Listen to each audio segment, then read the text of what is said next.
ವಿಡಿಯೋನ ಕೊನೆ ತನಕ ನೋಡಿ. ಇಷ್ಟ ಆಯಿತು ಅಂದರೆ ಐಡಿನ ಫಾಲೋ ಮಾಡ್ಕೊಳ್ಳಿ.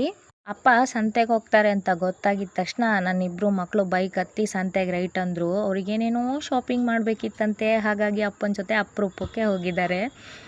ನಾನು ಕೂಡ ಹಾಗೆ ಸಣ್ಣವಳಿದ್ದಾಗ ನಮ್ಮ ಅಪ್ಪನ ಜೊತೆ ಅಪರೂಪಕ್ಕೆ ಒಂದು ಸರಿ ಸಂತೆಗೆ ಹೋದಾಗ ಗಿಳಿ ಮರಿನ ನೋಡಿಬಿಟ್ಟು ತುಂಬ ಆಸೆ ಆಗಿ ಅಪ್ಪನ ಹತ್ರ ಕೇಳಿದೆ, ಕೊಡ್ಸಲ್ಲ ಅಂದಿದ್ದಕ್ಕೆ ಇಡೀ ಸಂತೆ ಮುಖ ಊದಿಸ್ಕೊಂಡು ತಿರುಗಾಡ್ತಾ ಇದ್ದಿದ್ದು ನೋಡಿ ಲಾಸ್ಟಿಗೂ ನಮ್ಮ ಅಪ್ಪ ಆ ಗಿಳಿ ಮರಿ ಕೊಡಿಸಿದ್ರು.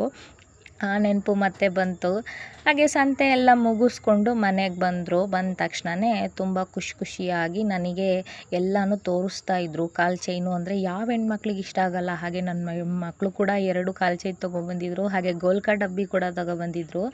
ಪೆಟ್ಟಿಗೆನಲ್ಲಿ ಹಾಕಿಡೋದ್ರಿಂದ ನಾವು ಅಪರೂಪಕ್ಕೆ ಏನಾದರೂ ತರಬೇಕಾದ್ರೆ ಕೊಡಬೇಕಾಗತ್ತೆ, ಆದರೆ ಇದರಲ್ಲಿ ತೆಗಿಯೋಕ್ಕಾಗಲ್ಲ ಅನ್ನೋ ಒಂದು ಕಾರಣಕ್ಕೆ ಈ ಗೋಲ್ಕ ಡಬ್ಬಿನ ತಂದು ಎಲ್ಲರ ಹತ್ರ ಚಿಲ್ಲರೆ ಹಾಕ್ಸಿದ್ರು. ಅಪ್ಪ ಹಾಕಿಲ್ಲ ಅಂತ ಅಪ್ಪನ ಕೈಯಲ್ಲೂ ಚಿಲ್ಲರೆ ಹಾಕ್ಸಿದ್ರು. ನಾನು ಚಿಕ್ಕವಳಿದ್ದಾಗ ನನ್ನ ಹತ್ರ ದಪ್ಪ ಮೆಣಸಿನ್ಕಾಯಿ ಡಿಸೈನಲ್ಲಿ ಗೋಲ್ಕ ಡಬ್ಬ ಇತ್ತು. ನಿಮ್ಮ ಹತ್ರ ಯಾವ ಡಿಸೈನ್ ಗೋಲ್ಕ ಡಬ್ಬ ಇತ್ತು ಅಂತ ಕಮೆಂಟ್ ಮಾಡಿ.